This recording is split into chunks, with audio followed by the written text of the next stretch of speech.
Alléluia. Gloire à Dieu. Nous bénissons le Seigneur ce soir pour sa bonté, sa grâce dans nos vies. Je vous salue, vous tous qui êtes déjà connectés à cette émission et toujours fidèles. Nous sommes de nouveau au kiosque. Comme vous le savez, on se retrouve régulièrement pour échanger autour de la parole de Dieu, pour se partager des idées, pour se remonter le moral, pour se donner vraiment du tonus pour avancer avec le Seigneur. Parce que ce qui est plus important pour nous sur la terre, c'est le salut de notre âme. C'est vrai qu'il y a d'autres sujets à développer, mais ce qui prime déjà, c'est comment faire pour quitter cette terre et rejoindre le Père. Et ne pas aller en enfer. C'est ça qui est vraiment prioritaire au jour d'aujourd'hui, quand nous voyons le monde basculer vraiment d'une manière. Alléluia. Donc, je vous salue tous les fans de cette page. Vous qui réagissez, vous qui suivez, que le Seigneur vous bénisse. Continuez à agir, continuez à communiquer avec cette page et continuez à suivre les émissions, apportez vos touches, permettez à ce que cette page, cette émission puisse grandir et que ça puisse toucher plus de personnes pour faire du bien aux gens. Ma prière est que cette page puisse aboutir vraiment à un changement positif dans la vie de la jeunesse. Pourquoi pas même des vieux, de nos pères, de nos ancêtres, de nos parents. Parce que quand on se met ensemble, on dit souvent deux personnes, deux idées. Si on se met ensemble, si on s'échange des idées, nous allons aboutir à quelque chose de grand. Amen. Que Dieu vous bénisse ce soir. Il y a quelque temps quand même qu'on n'a pas pu échanger. C'est dû à plusieurs difficultés que j'ai rencontrées parce que c'est pas assez simple lorsqu'on s'engage pour faire quelque chose pour le Seigneur. Alors c'est toujours comme ça. L'ennemi va venir toujours pour essayer de bloquer, mais il ne peut pas. Tout ce qu'il peut faire, c'est retarder, mais il ne peut jamais empêcher la volonté de Dieu de s'accomplir. Donc nous sommes de nouveau là, avec plus de force, plus de détermination pour avancer. Amen. Vous pouvez retrouver les vidéos passées sur la page, la même page que vous suivez là, Kiosque des Amis. Si vous tapez sur Facebook, Kiosque des Amis, vous allez tomber sur la page et vous avez donc l'émission, les différentes émissions passées, vous pouvez les suivre, les vidéos. Et aussi, pour ceux qui naviguent beaucoup sur YouTube, vous pouvez avoir les mêmes vidéos sur YouTube, sur ma chaîne personnelle. Si vous tapez sur YouTube à la barre de recherche, excusez-moi, c'est des ânes qui crient partout parce que nous sommes en Afrique, c'est pas simple. Amen. Que le Seigneur vous bénisse. Et donc, vous pouvez taper sur la barre de recherche sur YouTube, évangéliste David Kogo, et vous tombez sur donc ma chaîne YouTube. Vous allez voir toutes les émissions passées sont là-bas. Vous pouvez suivre, vous pouvez même télécharger et continuer à suivre. Amen. Que le Seigneur vous bénisse au nom de Jésus. Alors ce soir, nous revenons pour continuer. C'est pour continuer l'émission parce que c'est une suite. Vu donc les questions que les uns et les autres posent. Alors nous sommes donc dans le devoir de répondre aux questions parce que l'objectif c'est de pouvoir donc apporter la lumière là où c'est sombre afin que les gens puissent comprendre les choses, afin que la foi, la Bible dit que la foi vient de ce qu'on entend, amen, que nous puissions faire entendre les gens la vérité pour produire la foi dans la vie des gens.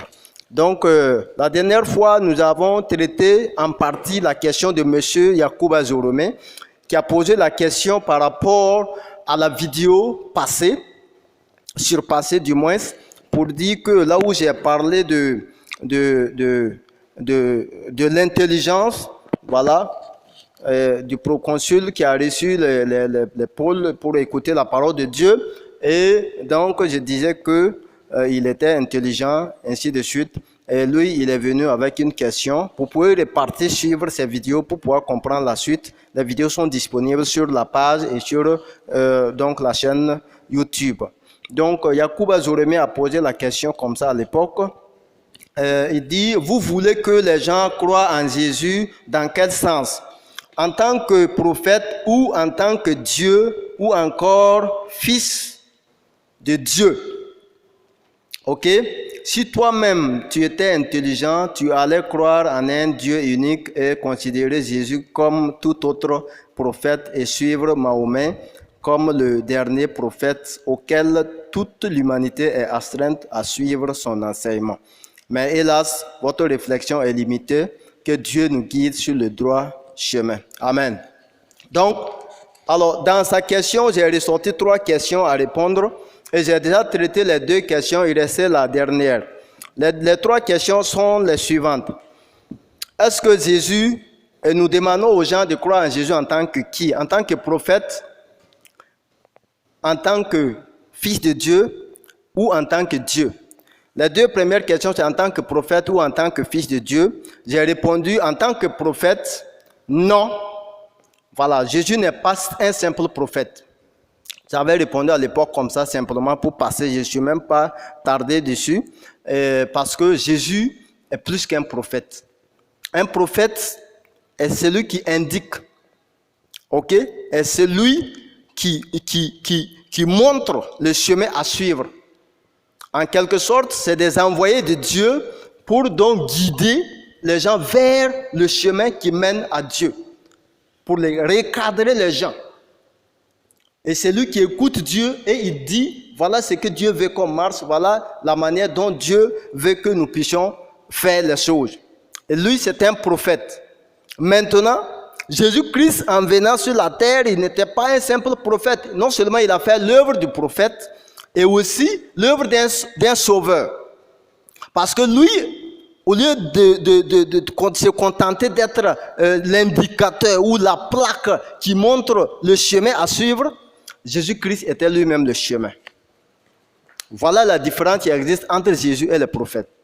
Les prophètes sont comme des plaques d'indication du chemin à suivre pour aboutir à Dieu. Jésus-Christ est le chemin lui-même. Voilà. C'est différent. On ne peut pas les mélanger. Parce qu'il est, si vous voulez, le supérieur, ça veut dire que le moindre est inclus toujours dans le plus grand. Ok? Ça veut dire que Jésus, étant le chemin, quand il est venu dans son enseignement, il a fait non seulement l'œuvre d'un prophète et en plus l'œuvre de quelqu'un qui sauve.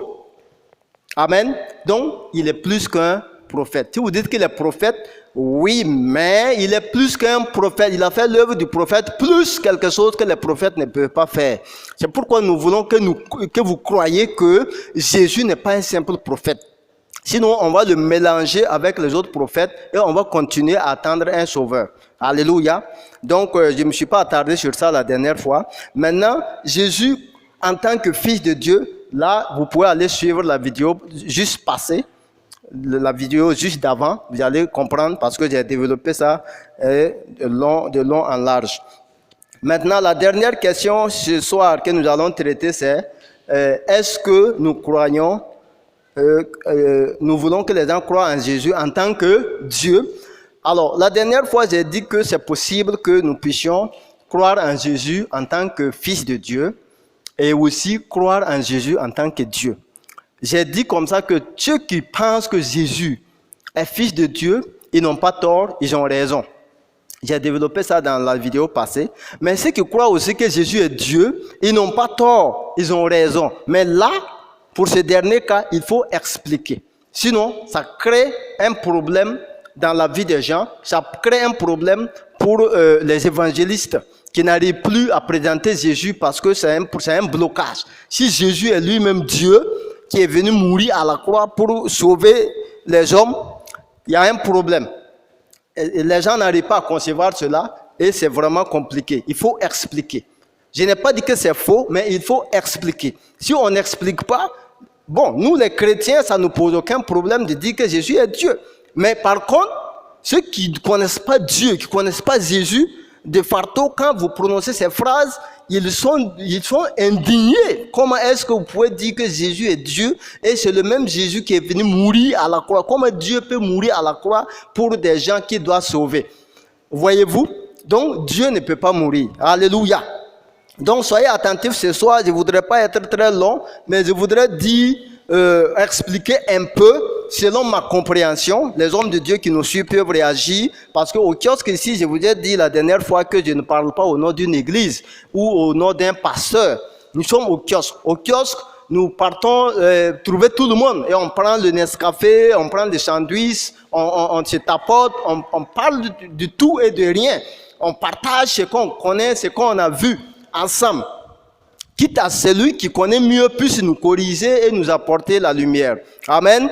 Donc, ne soyez pas frustrés que c'est un homme de Dieu qui parle, qui fait des erreurs, qui fait des fautes. Non, je parle au kiosque. Je ne parle pas sur une église, je ne parle pas à un peuple donné. Non, je parle à tout le monde. Je partage mes pensées, ce que j'ai compris dans la parole de Dieu. Ça veut dire que je peux me tromper. Amen. Donc, j'attends, c'est pourquoi j'ai créé cette page pour qu'on puisse réagir. Réagissez si vous avez des choses, il faut mettre pour qu'on puisse être éclairé, enseigner davantage, parce que notre salut donc en dépend. Amen. Que le Seigneur vous bénisse. Je pense que vous m'avez déjà compris. Donc, ce soir, la dernière phase de la question de M. Jérôme Yacouba, c'est Jésus-Christ en tant que Dieu. Est-ce que nous voulons que les gens croient en Jésus-Christ en tant que Dieu? Je dis oui. Voilà. Oui. Nous pouvons croire en Jésus-Christ en tant que Dieu. Mais comment? Pourquoi? C'est ce que nous allons voir rapidement et ça va nous aider. Nous allons lire rapidement dans Jean 5. Dans le livre de Jean 5. Jean 5. Ok? Jean 5. Voilà. Et à partir donc du verset 17. Nous allons lire simplement. Alors, Jean 5, verset 17, il dit, Jésus leur répondit, bon voilà, il parlait à des gens, vous allez comprendre. Mon Père agit jusqu'à présent, moi aussi j'agis. À cause de cela, les Juifs cherchaient encore plus à le faire mourir. Non seulement parce qu'il violait le sabbat, mais parce qu'il appelait Dieu son propre Père, se faisant lui-même égal à Dieu. Verset 19. Jésus reprit donc la parole et leur dit, en vérité, je vous le dis. Le Fils ne peut rien faire de lui-même. Il ne fait que ce qu'il voit faire au Père.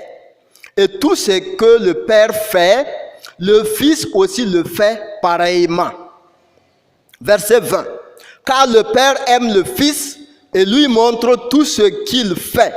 Et lui montrera des œuvres plus grandes que celles-ci, afin que vous soyez dans l'étonnement. Car comme le Père ressuscite les morts et donne la vie, ainsi le Fils donne la vie à qui il veut. Gloire à Dieu. Amen. Bon, ok. Nous avons lu ce passage, c'est pourquoi? C'est pour planter le décor. Là, et on nous dit clairement que Jésus-Christ ne peut rien faire. Jésus lui-même qui parle. Il dit que lui, il ne fait que les choses qu'il voit faire au Père. Ça veut dire qu'il parle ici en tant que fils de son Père qui est Dieu. Ça, c'est très clair, c'est bien posé. Jésus, fils de Dieu, dépendant totalement de Dieu. Il ne peut rien faire, et c'est lui-même qui dit de sa propre bouche, il ne peut rien faire que ce qu'il doit faire à Dieu. Alléluia, au Père. Tout ce que le Père fait, le Fils aussi le fait pareillement. Vous voyez? Donc c'est pour dire que ceux qui pensent que Jésus est fils de Dieu, voici votre raison. Vous avez parfaitement raison. Alléluia. Alors, maintenant, qu'est-ce qui s'est passé? Et que ceux qui appellent Jésus Dieu aussi se retrouvent à avoir raison. C'est là maintenant on va procéder. Alors, pour cela, nous allons lire dans Matthieu 28. Matthieu 28. Rapidement, Matthieu 28. Prenez vos Bibles, hein, parce que là, vous devez vraiment souligner des choses pour pouvoir réagir, parce que nous sommes au kiosque. Matthieu 28. Alors, Matthieu 28, que tout le monde connaît. Alors, Matthieu 28. Voilà. Et à partir du verset 18, là, c'est Jésus encore lui-même qui parle. Il dit ceci. Jésus s'étant approché leur parla ainsi. Tout pouvoir m'a été donné dans le ciel et sur la terre. Voilà un verset très, très, très sérieux. Attendez et regardez bien le verset. Tout pouvoir m'a été donné. Tout pouvoir a été donné à Jésus dans le ciel. Ce n'est pas seulement sur la terre. Ce n'est pas sur une province. Ce n'est pas sur une ville. Ce n'est pas sur un continent. Ce n'est pas sur un pays. C'est sur la terre. Toute la terre d'abord. Et aussi même dans le ciel. Quel est ce type que vous avez connu qui a eu ce pouvoir-là? Donnez-moi un seul exemple de quelqu'un physique sur la terre qui a eu le pouvoir sur toute la terre et même il franchit pour avoir le pouvoir dans le ciel. Donnez-moi son nom. Ça n'existe pas. C'est par là que la divinité de Jésus arrive. Maintenant, le concept même de Dieu, il faut que nous revenions pour comprendre ce que c'est que Dieu. Dieu, c'est qui? C'est quoi? Quand on appelle Dieu. Parce que déjà, vous-même, vous êtes d'accord avec moi qu'il y a plusieurs dieux. Il y a plusieurs dieux dans ce monde. Ça, au moins, c'est clair. Mais pourquoi? C'est à quel moment on reconnaît que telle personne ou telle chose est un Dieu. C'est par là qu'il faut commencer. Quand on dit que Jésus est Dieu là, c'est par rapport à quoi? Qu'est-ce que c'est qu'un Dieu? Un Dieu, c'est un être suprême qui a toute l'autorité sur un peuple, sur un domaine, sur un pays, une ville, sur quelque chose donné, de précis. Il a quelque chose qui a reçu le pouvoir de dominer sur quelque chose ou sur des gens donnés. Et ceux qui dominent l'appellent Dieu. Ok? C'est lui un Dieu. Nous pouvons voir ces dieux partout. Plusieurs dieux dans ce monde. Mais ici, nous parlons du vrai Dieu.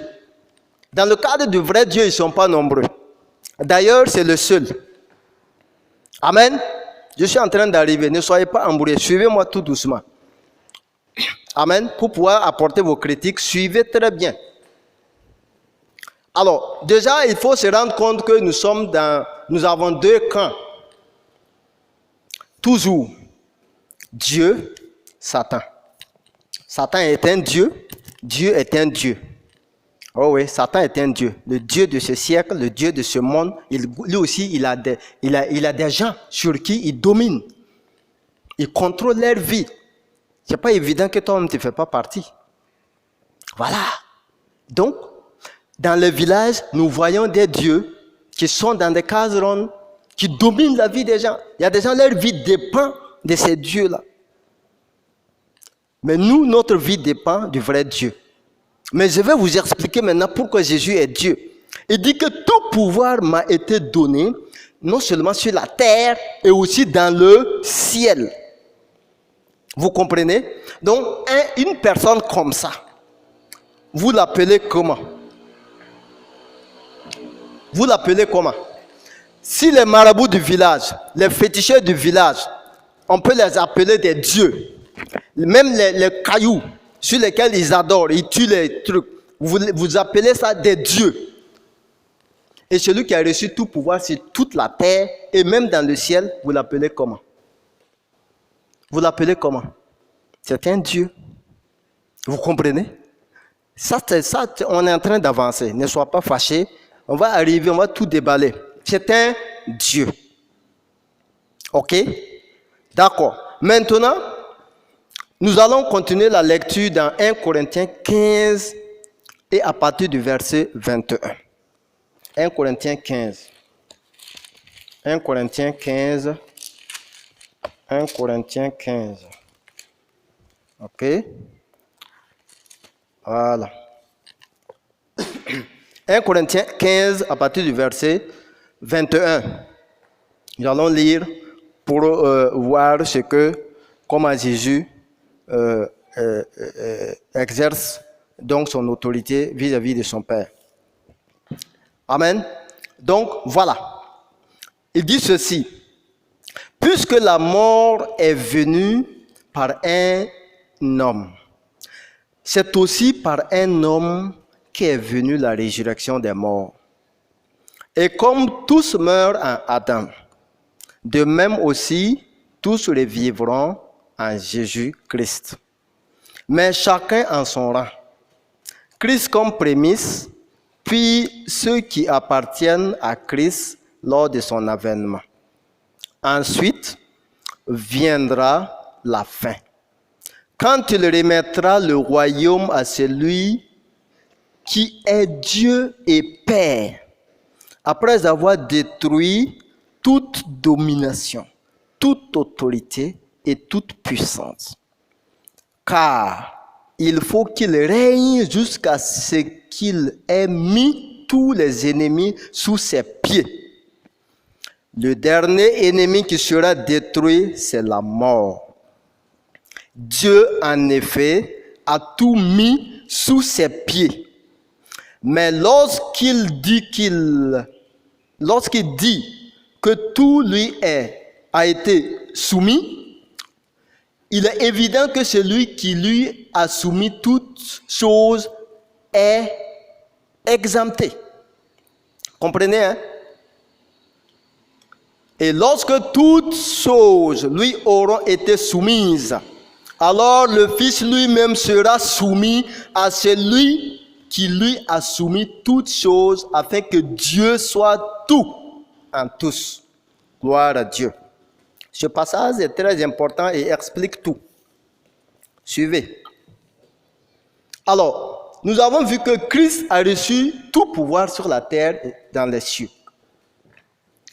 Et ici, Dieu confirme qu'il a tout soumis à Jésus-Christ. Tout. Comme il a dit dans Matthieu, il a tout soumis à Jésus-Christ jusqu'à ce que, il dit que, car il faut qu'il règne. Jésus qui va régner? Jésus-Christ va régner jusqu'à ce qu'il ait mis sous tous les ennemis sous ses pieds. Et le dernier ennemi qui sera détruit, c'est la mort. Jésus est le Dieu que Dieu a fait. Il a donné l'autorité, le pouvoir, la puissance d'un Dieu pour régner jusqu'à mettre tout sous ses pieds, jusqu'à même mettre la mort sous ses pieds, détruire la mort. Et en ce moment, il va remettre tout à son Père. Mais regardez ici. Quand il dit qu'il a tout pouvoir sur la terre et dans les cieux, cependant le Père est au ciel. Comprenez? Donc, il ne domine pas sur le Père. Le verset dit, mais lorsqu'il dit que tout lui a été soumis, il est évident que celui qui lui a soumis toutes choses est exempté. Jésus a reçu le pouvoir comme un Dieu qui règne sur la terre et dans les cieux, exempté le Père. Sauf le Père seul que Jésus ne domine pas. Il n'est pas Dieu pour le Père, mais il est Dieu pour tout le monde. Donc par là, je voulais dire quoi? Jésus est Dieu, mais il n'est pas le Père. Est-ce qu'on se comprend? Jésus est Dieu, mais il n'est pas le Père. Voilà l'explication. Il est simplement le Fils du Père, de Dieu, que Dieu a fait Dieu pour ce monde et même ceux qui sont au ciel. Exempté Dieu seul. Sinon, Jésus est Dieu pour tout le monde, sauf le Père seul. Comprenez la parole de Dieu. Ce n'est pas sur la terre seulement, même au ciel. Tous les archanges, les anges, tout le monde, les 24 vieillards, tout le monde est prosterné devant Jésus. Sauf le Père seul est assis sur son trône. Tête levée. Personne ne peut rester debout devant Jésus. Au ciel, hein, n'en parlons pas de la terre. Comprenez? Donc c'est un Dieu. On n'a pas dit qu'il y a deux dieux au ciel, non. Comprenez que Jésus vient du Père, c'est une partie de Dieu.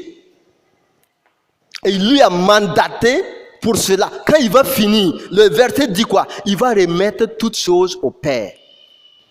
Et lui-même, il sera soumis au Père. Le verset dit quoi? Et lorsque toutes choses lui auront été soumises, alors le Fils lui-même sera soumis à celui qui lui a soumis toutes choses, afin que Dieu soit tout en tous. Dieu est le seul. Quand on dit Dieu, Dieu, c'est la confusion. Il y a le Père et puis il y a les autres dieux.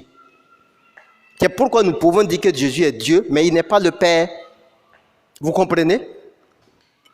Maintenant, j'ai un problème avec ceux qui pensent que Jésus-Christ est le Père lui-même, qui est venu sur la terre pour sauver les gens.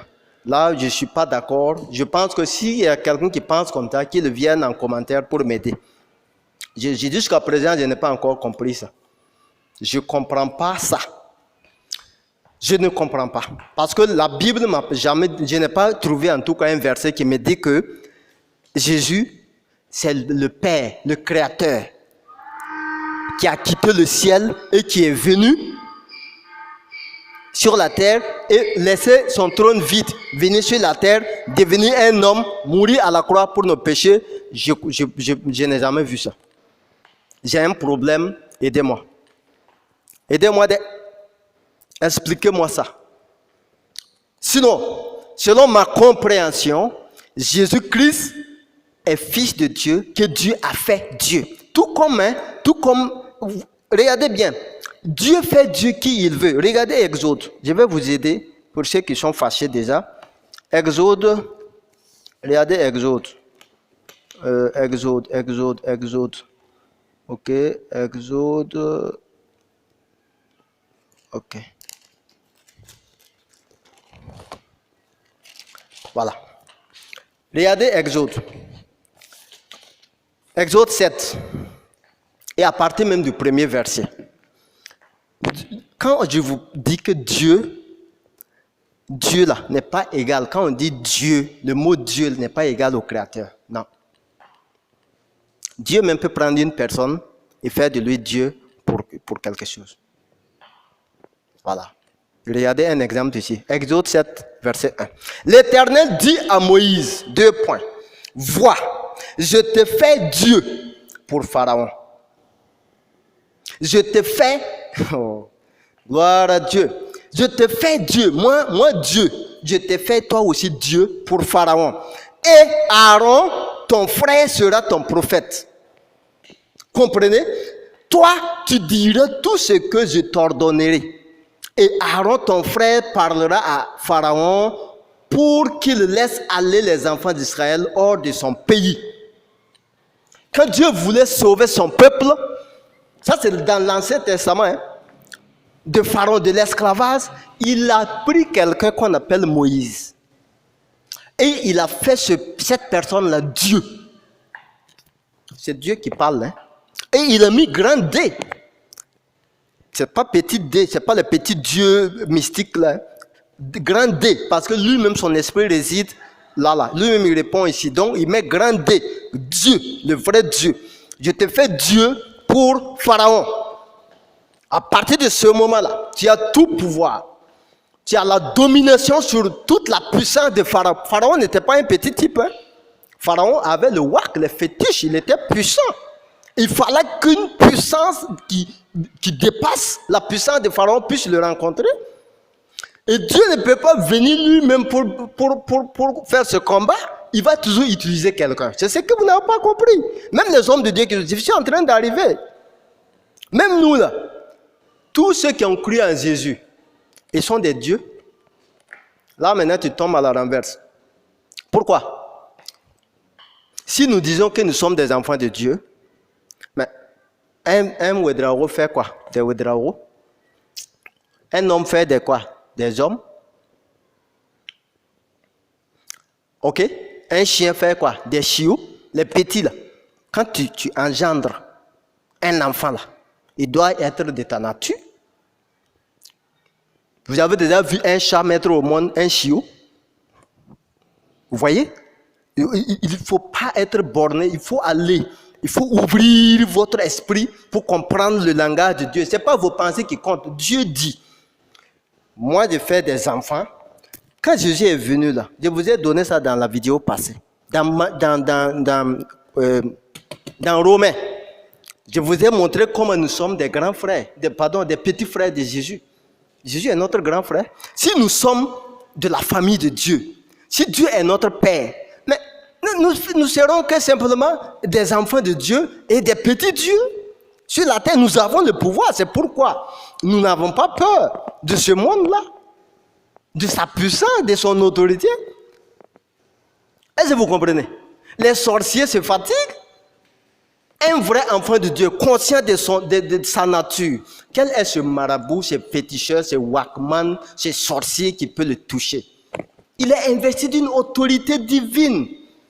C'est un fils de Dieu. C'est un Dieu. Dieu te mandate sur là où tu es. Tu règnes. Partout où tu es. Si tu es fils de Dieu, dans ton village, tu règnes sur le village. Aucun démon ne peut lever la tête devant toi. Aucun féticheur, aucun sorcier. Si tu es dans un pays, tu règnes sur le pays. Pas sur les enfants de Dieu, mais tu règnes sur la puissance de Satan et de ses démons. Maintenant, pour ce qui concerne les enfants de Dieu, nous sommes en collaboration, nous sommes tous des enfants de Dieu. Et nous sommes là pour la même cause. Nous ne dominons pas sur nos propres frères, mais nous dominons le monde. Jésus n'est pas venu écraser les enfants de Dieu, mais il est venu combattre pour sauver ce qui appartient à Dieu. Est-ce que vous comprenez? Donc, c'est pour vous dire que cette histoire de Jésus est Dieu, Jésus n'est pas Dieu. Frère, Jésus est fils de Dieu. Si Dieu est Dieu, son fils aussi est Dieu. Terminé. Et si Jésus-Christ, par le sang de Jésus, je suis sauvé, je suis régénéré par la parole de Dieu, je suis né de nouveau, je rentre dans la famille de Dieu. Donc, fais attention, moi aussi je suis un Dieu. Alléluia. Alléluia. Allah. Je suis un Dieu, je règne. J'ai une autorité, j'ai un pouvoir. Alléluia. Je règne. Et d'ailleurs, Jésus m'a donné ce pouvoir en partant. Il m'a dit d'aller et de prêcher, de chasser les démons, de guérir les malades, de ressusciter même les morts. Qui peut faire ça si ce n'est pas Dieu? Qui peut faire ça si ce n'est pas Dieu? Quand je me retrouve en train de chasser les démons, de guérir les malades, de ressusciter les morts, mais je suis en train de jouer le rôle de Dieu simplement. Mais il faut un Dieu pour faire cela. Ne soyez pas frustrés, ne soyez pas indignés de voir qu'un enfant a la nature de son père. C'est simple. Si vous n'êtes pas enfant de Dieu, vous avez des problèmes. Jésus l'a dit à quelque part. Vous faites l'œuvre de votre père, parce que votre père, c'est Satan.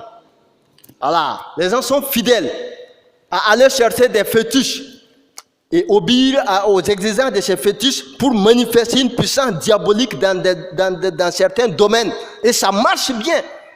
Ça produit des miracles, des résultats. Ils sont fiers. Mais tu es fille de Satan simplement, tu ne fais que faire l'œuvre de ton père. Tu es un petit Dieu. Un petit Dieu. Dieu avec petit D. Dieu. C'est le Dieu. Tu tu fais partie des dieux de ce monde. Toi aussi, tu as ton domaine où tu règnes. Grand féticheur, grand Walkman, tu as le pouvoir. Tu es un petit dieu de Satan. Je vous ai dit qu'il y a deux camps. Il y a le camp de Dieu, il y a le camp de Satan. Si tu obéis à Satan, il te fait Dieu. Et tu règnes aussi. Si tu crois en Jésus, alors par Jésus tu passes. Tu as accès au Père. En ce moment, tu deviens petit frère de Jésus. Et tu as un pouvoir. Toi aussi, tu règnes. Tu es un petit Dieu. Alléluia.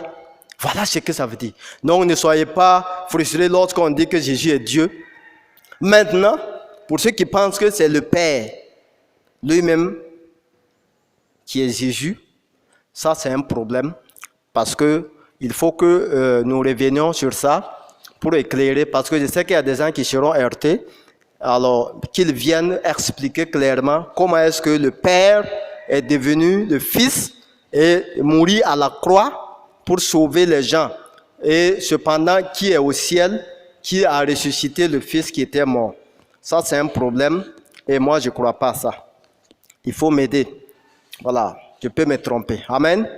Voilà. Donc, nous sommes en train de terminer. Et du coup, nous tombons sur le problème de la Trinité. Alors, Dieu, si Jésus est Dieu, alors il y a un autre aussi qu'on appelle Dieu, Dieu le Saint-Esprit. Qu'est-ce qui se passe dans tout ça? Dieu le Saint-Esprit. Alors, cette question m'a beaucoup fatigué également, mais j'ai prié, j'ai fait des recherches. Vous savez, les gens n'ont pas la même compréhension, mais toujours est-il que quand on écoute à gauche, à droite et on cherche franchement, on peut trouver. Alors, selon moi, ma compréhension, ce n'est pas la peine de vouloir masquer des choses, essayer de normaliser les choses, alors que c'est clair que on ne doit pas avoir trois dieux.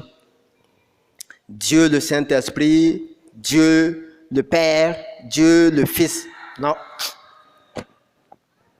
Si c'est le cas, ok, si c'est le cas, laissez-moi vous expliquer ce que j'ai compris. Dieu est seul, unique.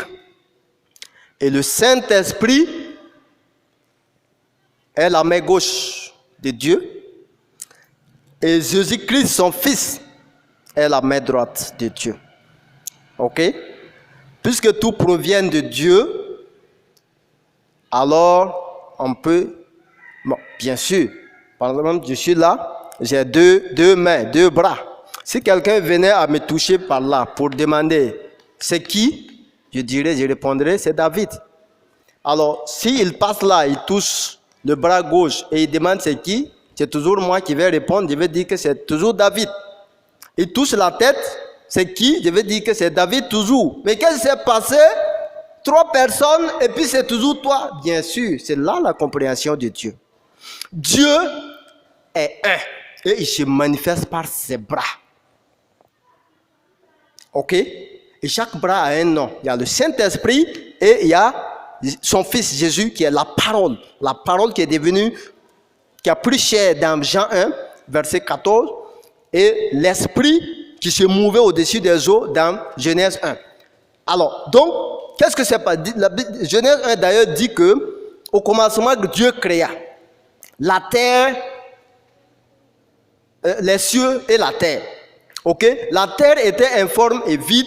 Il y avait des ténèbres à la surface de l'abîme. Et l'Esprit de Dieu se mouvait au-dessus des eaux. Genèse 1. Depuis le premier verset de la Bible, vous descendez au verset 2, au verset 3. Dieu dit que la lumière soit. Et la lumière fut. Comprenez ça? Ça veut dire que si vous partez à la base, pour comprendre tout, allez-y au commencement. Au commencement, c'était quoi? Dieu, l'Esprit et la parole. Comprenez? Commencement, Dieu. Commencement, l'Esprit. Commencement, la parole. Puisque Dieu dit que l'Esprit de Dieu se mouvait au-dessus des eaux. L'Esprit de Dieu. Cependant, c'est Dieu qui parle. Donc lui, il est déjà là. L'Esprit est là. Maintenant, au verset 3, il dit, Dieu dit. Ok, sa parole vient maintenant. Quand il parle, la parole égale à son Fils, Christ. Christ va agir. Puis Dieu dit que la lumière soit, et la lumière fut. Écoutez-moi. Maintenant, nous comprenons par là déjà que Dieu est un. Mais il se manifeste par l'Esprit et la parole. Esprit, parole. Esprit de Dieu, parole. Et la parole, nous l'avons vu dans Jean 1, verset 14, et la parole est devenue chair et elle est devenue une personne qui a habité au milieu de nous, qui est le Fils de Dieu. Vous comprenez maintenant que Jésus-Christ est la parole de Dieu. Amen. Lié à Dieu. Donc il n'y a pas trois dieux. C'est le même Dieu qui agit différemment. Même jusqu'à aujourd'hui, nous ne pouvons pas opérer avec Dieu sans l'Esprit, sans la parole. Ce n'est pas possible. Là où l'Esprit doit travailler, il faut la parole. L'Esprit de Dieu se mouvait au-dessus des eaux, mais il n'y avait rien. Il n'y avait pas de lumière. Pour produire la lumière, il fallait le plus et le moins. Il fallait que la parole vienne. Quand la parole est venue, paf, la lumière est venue. Vous comprenez? C'est pourquoi les hommes de Dieu qui marchent par l'Esprit et la parole opèrent des miracles. Vous ne pouvez rien faire sans l'Esprit et la parole. La parole seulement ne peut pas, l'Esprit seulement ne peut pas. Il faut les deux. C'est comme si, même vous-même, vous voyez qu'on dit très souvent qu'une seule poignée ne peut pas ramasser de la farine. Ça veut dire quoi? Il faut les deux poignées, les deux mains pour ramasser la farine. Sinon, tu vas ramasser comment? Dieu agit de la même manière. Toujours les deux mains. Toujours les deux mains. Quand l'Esprit est là, c'est la parole qu'il faut pour opérer le miracle. Quand l'Esprit est là et la parole n'est pas là, il n'y a pas de miracle. La parole est prêchée, l'Esprit n'est pas là, il n'y a pas de miracle. Vous comprenez ça? Donc, Esprit, parole, plus le Père. Ça veut dire l'Esprit, le Fils, le Père, c'est une seule personne qui se manifeste. Vous comprenez? C'est comme si Jésus est égal à la main de Dieu qui est venue. C'est la main de Dieu qui est venue sur la terre. Je profite pour vous dire ça en même temps. C'est la main droite de Dieu. Comprenez? C'est la main droite de Dieu qui est venue sur la terre pour arracher les hommes de l'enfer pour amener dans le royaume de Dieu. C'est la main de Dieu. Ce n'est pas Dieu lui-même. Ce n'est pas le Père qui est venu, c'est sa main qui est venue. Et lorsque sa main a eu des problèmes et devait mourir à la croix, l'Esprit est venu. Troisième jour, l'Esprit de Dieu est venu et a enlevé l'autre main, qui est Jésus, et la résurrection était possible. Comprenez la révélation. Comprenez. Est-ce que vous avez saisi? Donc, ça veut dire que Dieu travaille avec ses mains. Si vous ne croyez pas, bon, je vais vous lire un dernier passage et on va s'arrêter là. Dans Ésaïe 53. Il y a des gens qui ne sont pas d'accord. Moi, c'est la parole qui me conduit. Hein. Voilà, c'est vrai que je peux me tromper, mais je me base quand même sur la parole, quitte à ce que les doyens puissent me recadrer. Amen. Ésaïe 53, à partir du premier verset, il dit quoi? Qui a cru à ce qui nous a été, à ce qui nous était annoncé? Qui a cru à ce qui à ce qui nous est été annoncé? Qui a reconnu le bras de l'Éternel? Qui a reconnu le bras de l'Éternel? Ésaïe qui n'a même pas vu Jésus. Le prophète Ésaïe a décrit la venue de Jésus et sa mission comme s'il était là pendant le ministère de Jésus. Regardez, Ésaïe a eu la révélation. Dieu lui dit, écrit, qui a cru, qui a reconnu le bras de l'Éternel? Le bras. Quand je vous dis que Jésus est égal à la main de Dieu, regardez, qui a reconnu, qui a cru, qui a reconnu le bras de l'Éternel? C'est une question. Verset 2. Il s'est élevé devant lui comme une faible plante. Vous comprenez? Comme un rejeton qui sort d'une terre desséchée. Il n'avait ni beauté, ni éclat pour attirer nos regards. Et son aspect n'avait rien pour nous plaire. Méprisé et abandonné des hommes, homme de douleur et habitué à la souffrance, semblable à celui dont on détourne le visage. Nous l'avons dédaigné. Nous n'avons fait de lui aucun cas. Cependant, ce sont nos souffrances qu'il a portées. C'est de nos douleurs qu'il s'est chargé. Et nous l'avons considéré comme puni, frappé de Dieu et humilié. Mais il était blessé pour nos péchés, brisé pour nos iniquités. Le châtiment qui nous donne la paix est tombé sur lui. Et c'est par ses meurtrissures que nous sommes guéris. Alléluia. Merci Seigneur. Alléluia. Vous voyez, quand Dieu parle de son bras, il parlait de Jésus-Christ, clairement. Qui est venu, on l'a frappé, bastonné, humilié. Et tout le monde a cru que non. Dieu ne l'aimait pas. C'est quelqu'un qu'on châtie, c'est un malfaiteur. Alors que non, c'est à cause de nous, nos péchés, pour nous sauver. Ésaïe parlait dans l'Ancien Testament, 700 ans après la naissance de Jésus. Quand Ésaïe même n'a pas vu la naissance de Jésus-Christ. Mais il a parlé. Ça, c'est de l'Esprit de Dieu. Imaginez-vous, quelqu'un qui parle comme ça. Et on attend de voir ce qu'il a dit. Beaucoup ont dit, Ésaïe, tu es un fou. Aujourd'hui, là, tu as bu. Tu es saoulé. Alléluia. Tu parles de qui même? Mais on a écrit posé. Ésaïe est mort, il n'a pas vu. C'est lui-même qui a prédit que la Vierge enfantera. Il a dit qu'il y a une Vierge qui va enfanter. Ok? C'est Ésaïe. Et il a décrit comment cet enfant va souffrir et pourquoi il va souffrir. C'était pour nos péchés, pour nous sauver de l'enfer. Mais il n'a pas vu ça de ses yeux, il est mort. 700 ans après, nous avons vu textuellement s'accomplir la prophétie. Alléluia. Donc, je voudrais que vous compreniez ce que j'ai compris. Jésus-Christ, c'est le bras de l'Éternel, la main droite. Et l'Esprit de Dieu, c'est l'autre main qui vient et ensemble, Dieu opère sur la terre. Et quand l'autre main a des problèmes, l'autre vient l'arracher. C'est comme ça que quand Jésus a été cloué à la croix de Calvaire, il est mort, enterré, troisième jour, Dieu dit qu'il a déployé une puissance qui est venue le sortir de la tombe et il l'a enlevé. C'est l'Esprit de Dieu. C'est l'Esprit de Dieu. C'est l'autre main de Dieu.